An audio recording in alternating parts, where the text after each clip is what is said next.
Jake, let's get ready to rumble. As soon as I get you on the screen so everyone can see you, that you're actually in the studio. Here we go. I don't know, I'm still trying to pick myself up after seeing the player list once again. It makes my day every day. It's such a good player list. Welcome back, everybody. This is Europa Universalis 4, and we're doing the developer multiplayer stream. And it's a free-for-all. Whoever comes out with top score wins the trophy. Well, 1, 2, and 3 win the trophies. And yeah, we got quite the players, but if you were tagging along, not yesterday, if only it were yesterday, last week, you'll know that the legend himself, Wiz, has decided to jump in after saying so much about how, so busy with Stellaris, couldn't possibly make the time.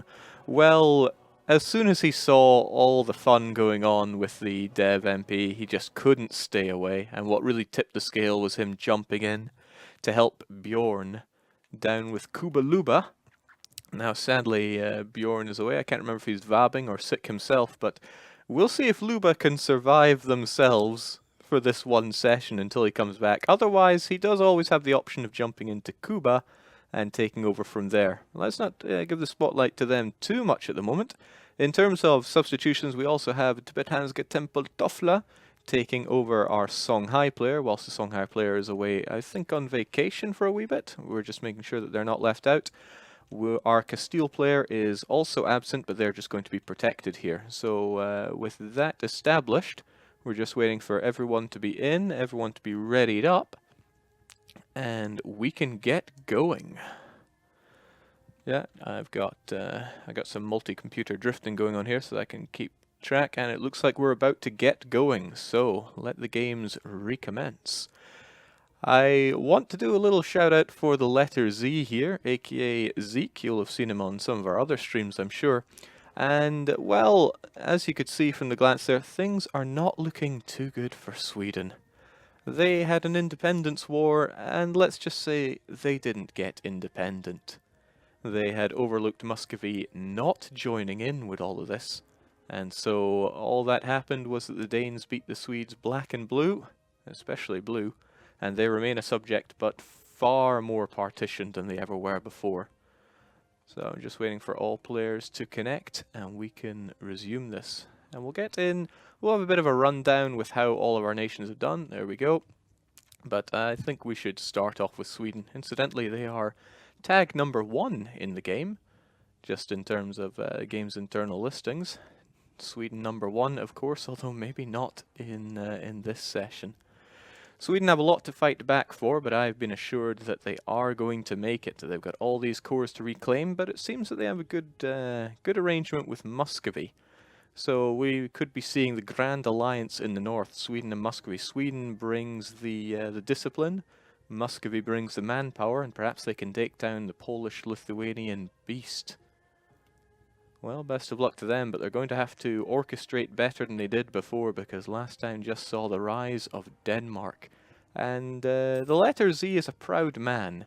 He's not going to be jumping into the Danish boots just yet. He wants to rise and thrive as Sweden. With a bit of Muscovite backing, he might just be able to do that. Now, as over, I have got the Twitch chat to my side there. If there's anything you want to yell at us, just tag us with @ParadoxInteractive. And I'll be checking that out. Whilst I'm also checking out all the action that's happening between the players, so they've got a little line into me if they want to highlight anything that's going on. In terms of war, there is only Muscovy who is actually fighting at the moment. Checking them out there, just picking on poor Nagai.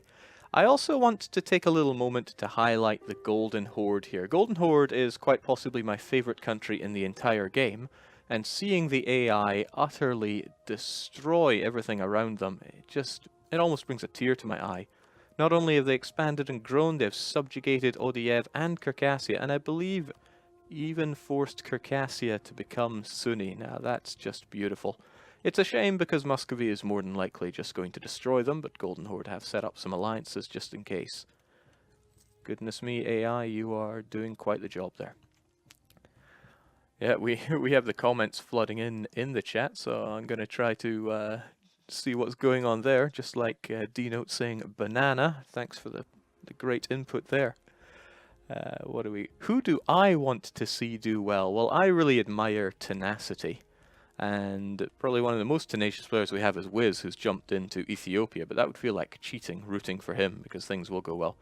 I want to see Strong High do really well, personally. They're who I want to succeed. But I also have a little soft spot for Portugal, because they're going for some unorthodox stuff. Ottomans is also going on for the unorthodox, but we'll cover that later. Johan is just polishing off the last of the Irish. Leinster will fall, no problem to him. Very accomplished player is Johan. For him to fail, it would take quite a big force of other players to push him out of a strong position in England. So, as a reminder, we are playing on the Rights of Man internal build we have right now. Now, the thing is smoking hot. It was just deployed, a few hours ago, I think. Rights of Man will be released in October the 11th. I'm certain I'm right on that. I even wrote it down, right, Anders? Well, if you wrote it down, I can't see how it can be wrong. Okay, Anders ain't calling me out, so we're going with the 11th of October. That's when Rights of Man will be deployed for all of you. But in case you haven't been around for many of these multiplayer sessions, we like to play it and fight each other, just so we can test it out on the battleground, get a good feel for it, and make sure that it's just right for release. That's kind of the excuse we make. We really just want to have fun with the game, so that's why we're doing this, even with builds that are pretty fresh like this. So things can and likely will go wrong. They did last time. We went upstairs and fixed those promptly afterwards. So here's hoping for a long, stable, and oh my, speaking of stability, seems that Muscovy's going to have some problem with the Novgorod's rising up. Nah, Muscovy's got that sorted. Trinch Regular, they're a very accomplished player in the game. And if they're given such a cozy position as Muscovy, I'm sure they'll do just fine. No, we do not have any ReQ players. We generally just play majors in this because we want to see action very early on. Somebody is also asking why I, Jake, am not playing. It would just be unfair. If I was thrown in there, everyone would just get slaughtered no matter who I picked. So, in the interest of having a nice, fair game, everyone decided it would be better if I was just stuck in Observer, where I can't do any lasting harm. It would also mean that I'd have to cast the whole thing. Oh, yeah. Well, you know, if what you really want is Knur here, then you just need to keep shouting Jake in the game. Anders is champing at the bit to be the one casting this, but no, I said, stay in your box. Stay in your box. That's definitely how it works. Anders is behind a glass box right there, looking all smug with, because I mean, I got 3 computers here, but he's got even more. And they're bigger and better. So, the fact that we're playing with the Rights of Man internal build means that there'll be some new flashy things that you won't recognize from your build, unsurprisingly, and we're getting called out on that already. We have the real Enigma saying, what is that button below the flag? Well, I trust you mean this here. What could it possibly be? Well, if you've been keeping on top of the announcements we've done for Rights of Man, we have a great power system. Muscovy themselves are a great power, and we can get some more details on that. If we click right here, now we have the great powers in the world. Once again, these things are work in progress, so there's some text floating about that needs to be nailed into the proper areas. But we can see who are the top great powers in the world. Now, Ming is number 1. If we were to go over to Ming, they are very large. They don't have much of a tech penalty. More on the tech system later. We covered it before, but it's such a big change, and there are no doubt people that weren't around before, so we will be hopping in. If you have any questions about it, again, just poke me over in the Twitch chat there with @Paradox Interactive. Ottomans are actually number 2 in terms of the great power system because they have a lot of development and also no tech penalty. That means they've probably taken, well, they must have embraced the Renaissance, which kicked off just after 1450, I believe. And then following from there, we have the Timurids, who have not fallen apart. Good job on them. France, who are doing very strong. Poland, who they have a lot of development themselves, but it also counts half of their subject development. So with Lithuania by their side, they're pretty firmly there in 5th place.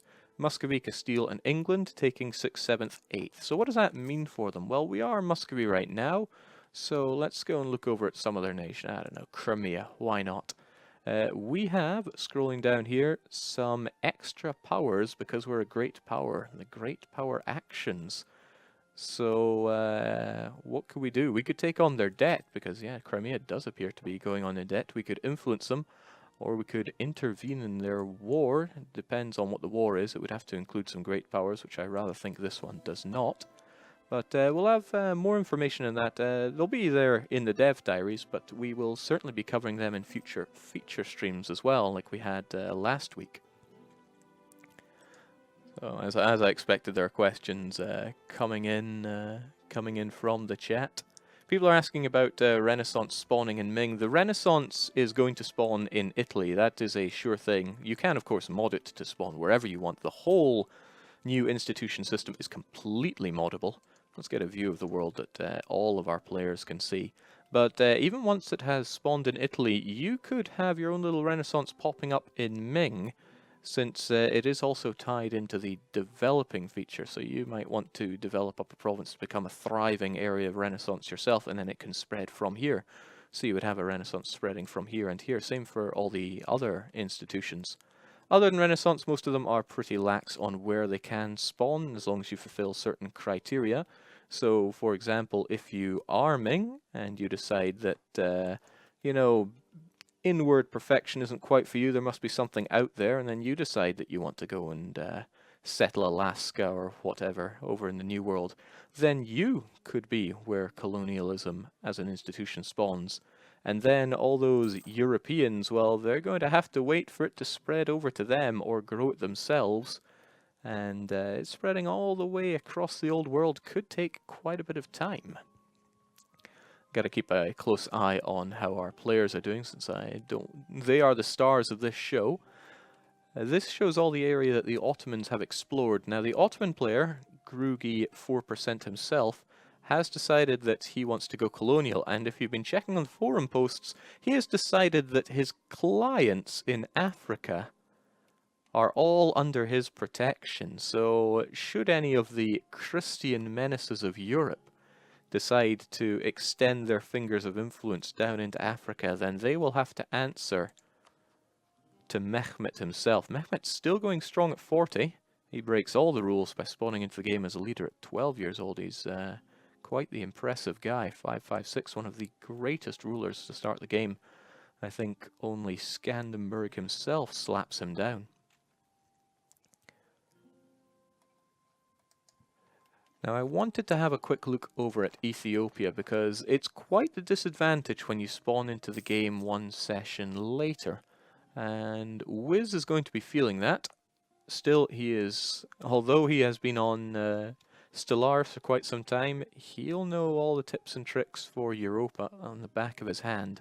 So he's going to subjugate those around him, and he's certainly going to be playing with the new Coptic mechanics. So as we can see, he's decided, well, it wouldn't have been him, it'll be the AI ahead of him, deciding that they want the blessings to increase their missionary strength and their discipline, of course. So he's going to be a force to reckon with on the battlefield, and he's going to stomp out all these heathens inside of his land. The Jews of Simeon have been converted to glorious Coptic, and surely working away at the Muslims as well. He'll want to go north if he wants to claim the rest of the holy sites, which will put him at odds with the Ottomans. Now, Martin and goooooo have certainly been butting heads before, so I can see it happening again here. goooooo even complaining that Mehmet is too good. He doesn't even have something to spend all of his points on. I think I just caught him developing with his admin points. Because, yeah, he is storming ahead in all the techs. Yeah, check that ahead of time penalty. He is way on top of his techs. So if and when the Ottomans come knocking in Europe, well, their first player line of defense is Starnan over in Austria, who not only did not secure a Hungarian personal union, also did not secure the Bohemian personal union, which are two routes open to Austria at the start. In fact, they got very unluckily saddled with a 000 monarch. That is scarily bad for them. But on the plus side, they're playing with rights of man. That 000 was a regency council. However, it was an empress regent. If my memory is serving me well, I think it was an empress regent. Which means that they could still declare war. A crucial difference in Regency if you're playing with Rights of Man. If you get an heir or you marry someone, there is a chance that you can spawn yourself a queen or prince consort who will take over the throne duties during a Regency and will ensure that you can declare war. There we go. We're being asked how the institutions affect the High American group. I don't want to say for certainty one way or the other, since I haven't played around with that in a wee while, but the High Americans will certainly get an advantage in that respect. They will, thinking about it, likely spawn with feudalism, but I will have to check that between this session and now. And I'm so dedicated to getting the right answer there that I will actually write it down for you so I can have an answer next time. High Americans. Worth noting again, this is very much work in progress, the game. Hot code, as we like to call it.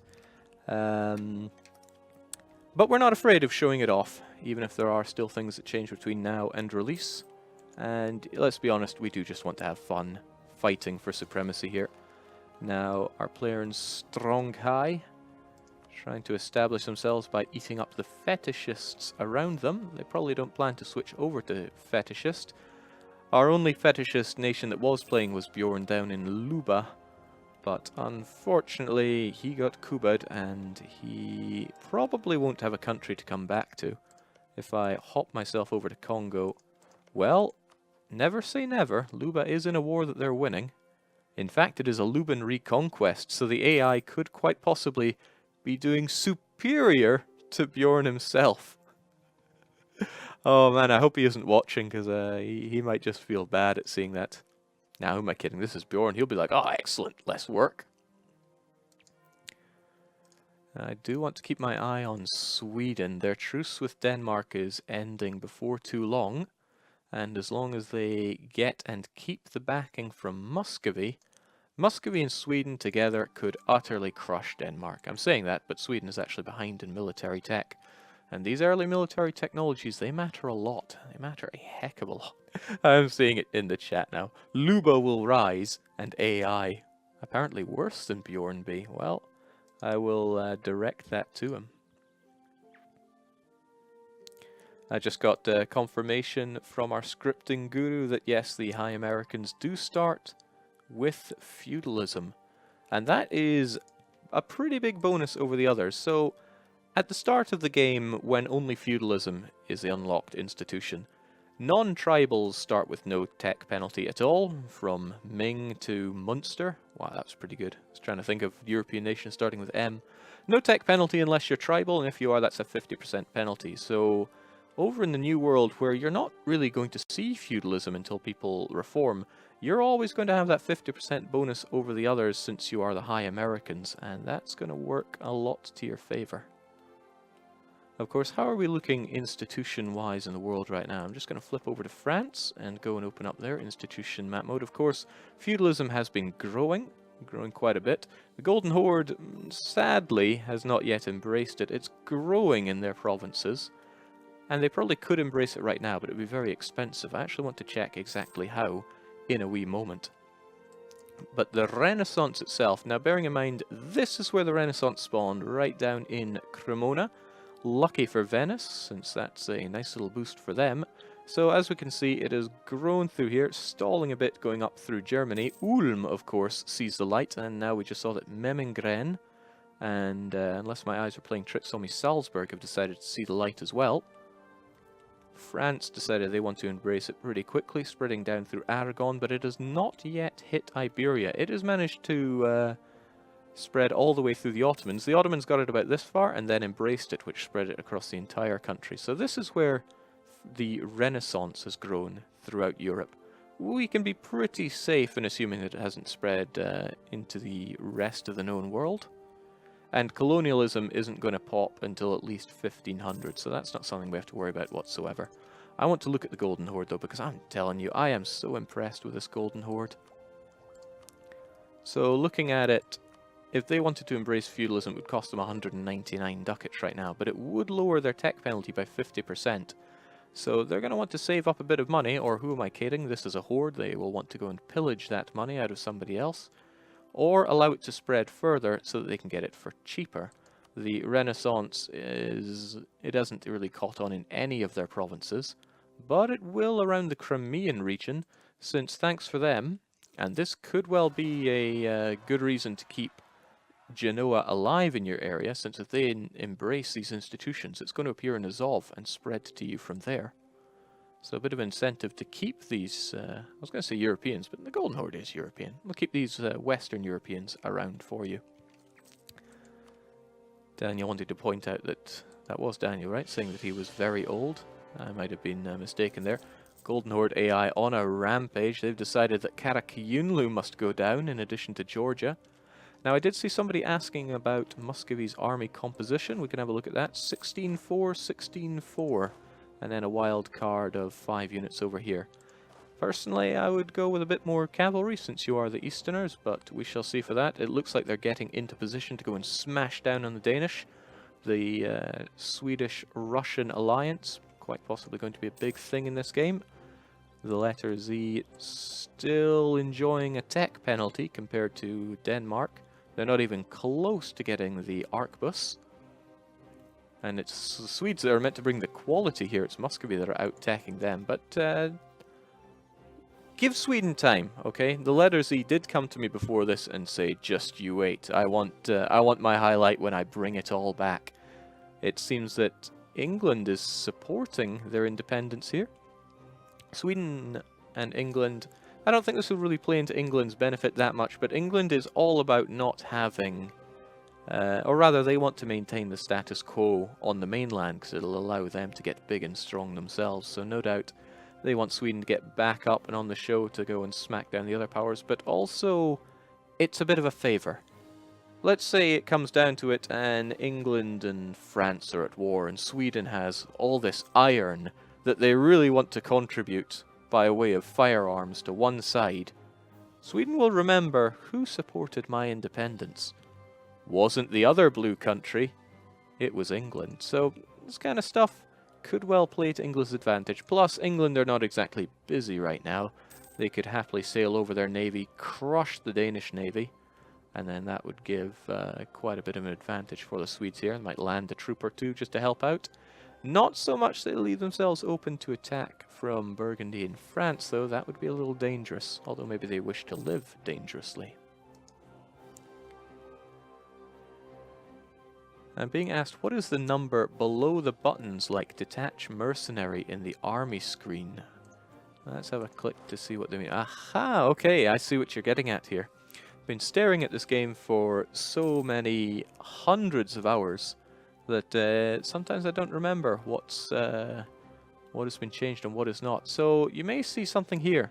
It's actually something a lot of players don't realize when playing the game, is that when you station an army in a province, you actually reduce the unrest there just by having them there. They need to be maintained, mind you, but look at that. 5 fewer unrest due to there being friendly units there.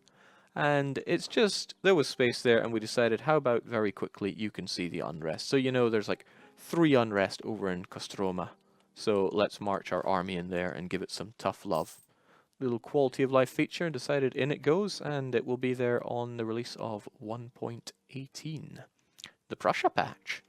Speaking of Prussia and patching, so Brandenburg, they're doing pretty well. Straight away decided that Pomerania have got to go.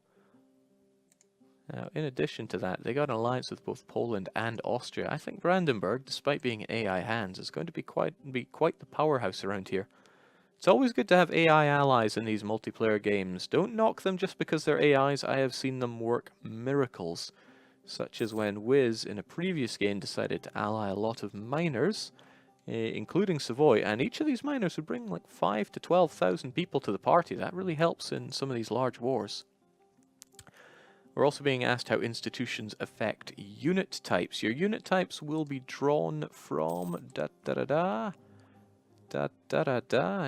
There we go, because I remember where all our buttons are. You still have your unit tech tied to however you start, and outside of some pretty niche ways, that doesn't change. So if we go over to the hordes, they still have nomadic unit tech, so they can have as many cavalry as they want, and they'll have access to the horde cavalry. Quite a while back, we did a huge rebalance of all the different different tech groups units. So they both have different peaks, different troughs in terms of when they are weak and strong, but it balances out overall. Speaking of being strong, there was a bunch of Romanians here. They're gone now. The Ottomans, they're just taking little bites here and there, knowing that nobody's really going to stop them. Well, little bites, I don't know. All of Wallachia, they're probably going to take on Serbia and Bosnia now. We had Venice here. Venice had subjugated the Bosnians and then went ham in northern Italy, and then they got hammered because their aggressive expansion went way too high. Looking at it now, it has chilled out a bit. It's not to the point where people are going to be coalitioning them, but they will need to learn to tread the water a little bit better. So Sweden have decided now is the time. The Danish Devils have got to go. Denmark, Norway, and they have some friends down there. Friesland and East Frisia. So this is it. Sweden's going to get their independence, but probably won't get all of their cores back at this rate, I've got to be honest. It's going to cost a lot of war score for what they want, and that's going to be a lot. But I have every confidence they're going to do just fine in this, so that means Denmark is put at odds against Sweden, England, Scotland, Muscovy, Pskov, and Perm. England and Scotland fighting together as one. They don't even seem to have that much in the way of hostile relations. Has England been claiming the land? No, they haven't. Well, not yet at least. So the Danish don't stand a ghost of a chance here. I'm being asked how Ming will remove their Celestial Empire government type now. They will need a certain amount of institutions. I believe it is the 4 first ones and then any one of the later institutions, as my memory serves. Keep those questions coming if you have them. There's no problem with that, especially if it's about institutions. Now, gotta remind you again, the whole tech change with institutions and that overhaul is a free feature in 1.18. So things are going to change. It's a pretty big overhaul for the game. And although EU4, gotta stop trying to say EU3 here, much as I love that game. EU4 is over 3 years old, but that doesn't stop us tearing up some long-standing, dare I say, archaic rules and changing them out. Some of these are relics by now. So Mr. Nibbles, the rusty veteran, has noticed that the Ottomans are gunning down Serbia and Bosnia and have decided that they've got to have a part in that themselves. They want Bosnia back. They may have lost their cores, but they're going to take it back anyway. It's not that bad land. It doesn't have the gold, which is no doubt what the Ottomans want here. Kosovo's gold mine, something worth spending a few of your dip points developing up to get that sweet money flowing. Not that the Ottomans will have any problems. They'll be top dog before you know it. They'll be able to take over Ming, because Ming, although they start out as the greatest power in the world, they're going to slump away because technologically they don't quite keep up. So just you wait, the Ottomans will have their spot at number 1. They will, of course, lose that spot because this is goooooo playing. Go up over to player map mode just to remind everybody who is playing where right now. And just cover up his name while we're at it. goooooo is in charge of the Ottomans. He can fail, so he will find a way to do so, but he will do so in a spectacular way. Just you wait. It's what he excels at, truly. I don't see him saying anything there. He can hear me. Of course, people are listening into this, even in the office, looking for just a tiny bit of information for them. I hope you, goooooo, will turn your head to the chat room right now, because, well, you only really need to see about 4% of it. People are asking to see victory cards, which will be an interesting one, since I'm not sure who right now will actually have many victory cards. Remind you, 300 development to trigger them. Ottomans more or less have a freebie over in the Mamluks. Don't think Castile quite hit 300. France have theirs on England. There's another way that I can check all the nations who would have them. If I just pop open that ledger and check out countries by development. So I need to check out Muscovy, France, England, Poland. I can do that, because I'm really good. Muscovy, oh well now. Isn't this interesting? Muscovy's first victory card is actually on their good friend Sweden. It could be that part of the deal is Sweden will be brought up to their former glory, but they will have to sacrifice Finland to the Russians. Now that would be a pretty good deal for the Russians to leverage, you know. You help me out, but I'm having my Finns. We'll see if it works out for them. We also had Poland with their victory cards. It's a little far away, but I think it seals the deal that Poland and Ottomans are going to clash over the city of World Desire. How very fitting for them. Was there another country that I was forgetting about? There was England. Yeah, let's have a quick look at the English here. Victory card on both France and Burgundy. Now Burgundy is currently too small to have their victory card, too low in development. But we know that France and England have victory cards on each other, so they're going to come to blows one way or another. Or they'll come to some agreement. If you'll remember Johan from last week, he came down to explain that all is well in the English Empire. They've got their isles, and, you know, they, of course, own France, but there's some kind of pretender on the throne here. They don't quite... Well, no, we're not looking at... I know he's a great guy, but Mehmed does not rule in Paris. We have Louis de Valois himself sitting there, when it is Queen Anne, naturally, who should be sitting on the throne for both London and Paris. And soon to be Lothian. I wonder if and when England is going to swallow up Scotland. Perhaps he sees it as a cost of monarch points that he doesn't want to spend right now, when he could be, I don't know, teching up. Not 100% sure on what all the players' plans are. You hopefully did get to see the player rundown, the video which I just can't get enough of. Thanks a lot, Anders. It makes my day. You're welcome. Everybody should send their thanks to Kenor for that amazing intro. What do you call it, though? I mean, it's essentially the player profiles, is what I called it. But yeah, it was difficult to figure out a good name for it.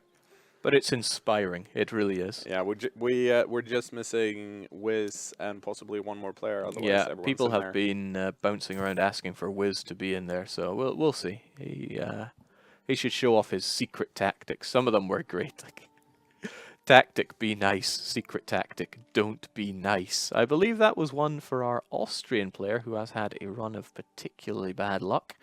Starnan here, but he's an incredibly good player. He'll turn things around. I mean, I'm secretly hoping he gets crushed, but I'm sure he can turn it around. Excellent. People are asking for a quick look at the Dynastic map mode. Well, because I can remember which one that's under. There we go. So, my days, the Hohenzollerns have gotten around a fair bit. They're even ruling in Poland, putting that elective monarchy to use, no doubt. They've got the Anjous, the Stuarts reigning up in Scotland. My days. Wittelsbach. Got a Porsche over there. Nice. And of course the Osmanoglu.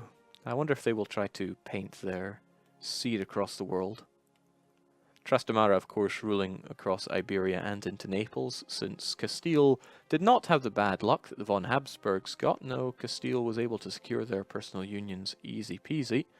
But with von Habsburg ruling in both Hungary and Austria, I wonder if Austria will make use of that to pull Hungary under their protective imperial lair before the Ottomans come biting, because the Ottomans, they're biting. They've taken down Serbia, 100% war score. It only remains to be seen what they're going to do with that. So tell us, Groogy, what you gonna do? He'll probably hear that and post something up in the game. I hope he does, because I like little interjections like that. What I just don't hope is that Muscovy interjects all over the Golden Horde, because this is beautiful. It's almost too beautiful. Such a strong Golden Horde. So if I had to guess, they've subjugated Serbia after taking the coastline and Kosovo. And lo and behold, that's exactly what happened. The Serbians are not terribly happy with that. They have this big malice of being force vassalized and huge amounts of aggressive expansion, but they are small and weak compared to the Ottomans. The great Serbian people are yet again part of the empire. Can't get enough of Hansen here. He's too good. Gotta remember that the Ottomans are, what is this? What is this? was going to say the Ottomans have been exploring, but it looks like they've been exploring new possibilities. Incredible. They are the first to arrive into the New World with a colony. I'm just going to double check on that. Absolutely. This is what all players can see, and it seems that the Ottomans have been the first to establish contact down in Brazil. Pretty good province. It was probably one of the only ones they can reach, and Rio Grande is right there for them to no doubt nibble away at. They're bringing over... I wonder how they're doing in terms of native policy here as well. I want to have a look. So they're trading with the natives. The natives can and will still rise up. It's only, what, a 2% chance each month of them rising up, and they would be able to slaughter them no problem, but it means that they will get more goods produced when those natives are assimilated, not by fire and sword this time.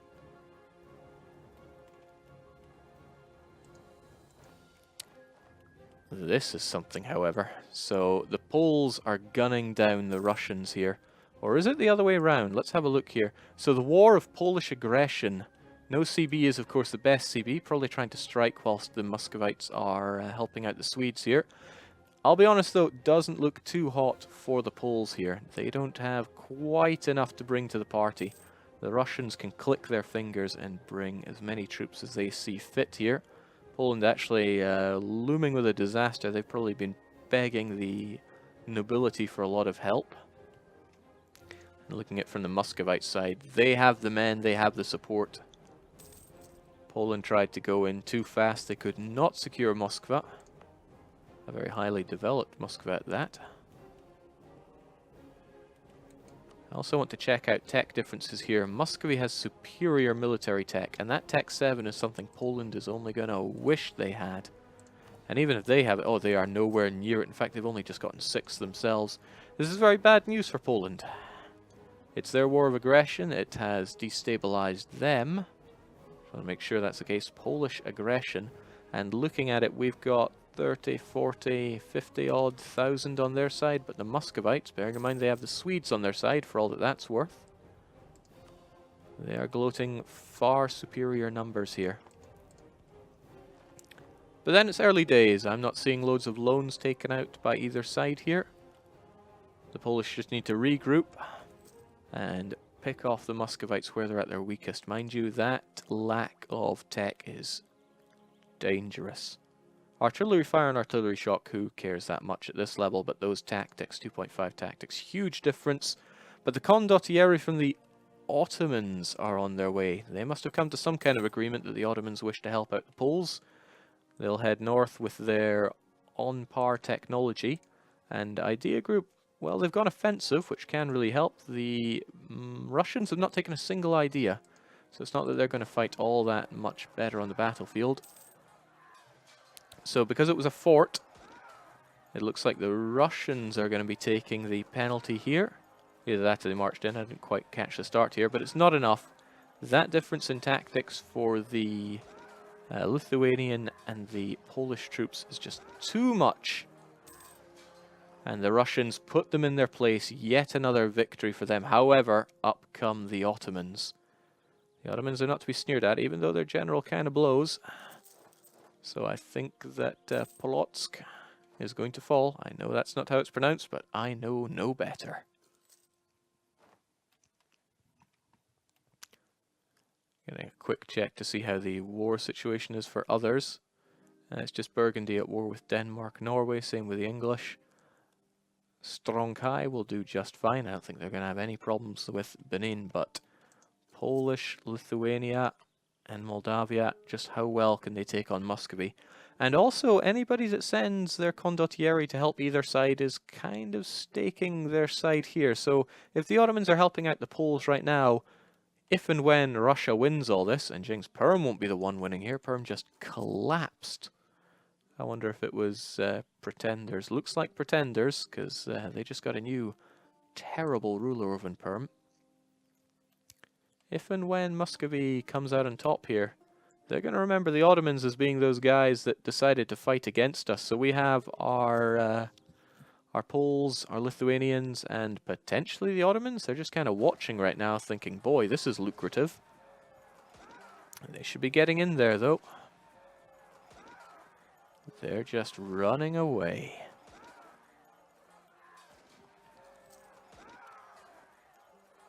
Is it a shocking betrayal by the Ottomans? Whatever it is, one of the forts here has just fallen.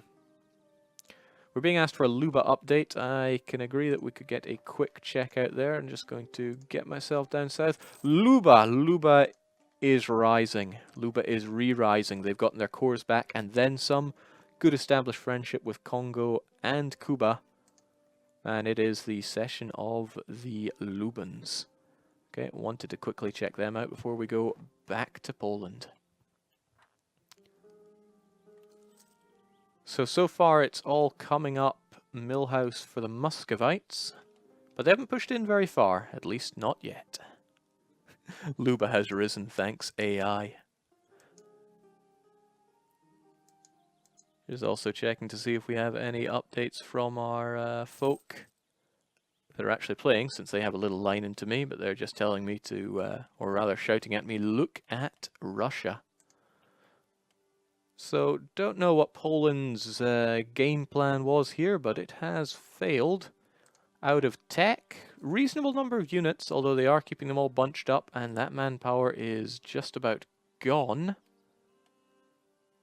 Trying and failing.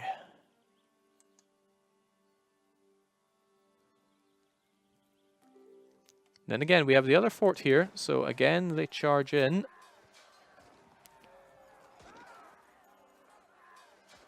But how's it going to work out? It may be showing the tactics here of Austria, because, hey, they have the greatest general here, and what a general, if only... Okay, so, but our Urity over there for the Russians, he's a glory seeker, he's enjoying some extra prestige, at least when he wins, which has been most of the time, but not this time. Now, if the Polish-Lithuanian side wishes to de-siege Polotsk, they're going to enjoy a... They're going to enjoy the attacker Malice here, because I believe it is a forest. It's woods. Okay, so we see what the problem is now. If we look over to the Ottomans, they can't actually see what's going on here. So that's going to be troublesome for them. We've also got some forts that don't want to get away from our screen. There we go. This is the betrayal, it seems. So as long as our Russian player somehow knows that Braslaw, Minsk, Mazir, Chernigov and Severia is as far as the Ottoman force can get, then they'll be safe from them. I don't know how they could ever find that information out, but if they do know, that's a big advantage for them. Need to be psychic somehow. Yeah, I don't know how they'd figure it out. Psychic powers, perhaps. This is our scripting guru, after all. Spambuka in the chat is perhaps suggesting that Poland may want to share their maps with the Ottomans, but I don't know if that idea is going to reach Poland to maybe help out the Ottomans to come and assist in the war, but we shall see. It'd be very amusing use of the mechanics, like, please, here are the maps, you condottieri, help us take on the Muscovites. They are pushing in now, though, so what's happening? This has opened up opportunities for Denmark to push back against the Swedes. But not sure if they're going to make too much of that, because, yeah, there were other people involved in this war. The Burgundians. Weren't the British meant to get involved? Perhaps they just packed that one in because they want Scotland to go down. That's likely part of it. They've got the mission to conquer Ayrshire. They will most likely take Ayrshire and then decide to subjugate the rest of the Scots. There are many troubles with Scotland, but it seems that soon the problem won't be that there are full of Scots.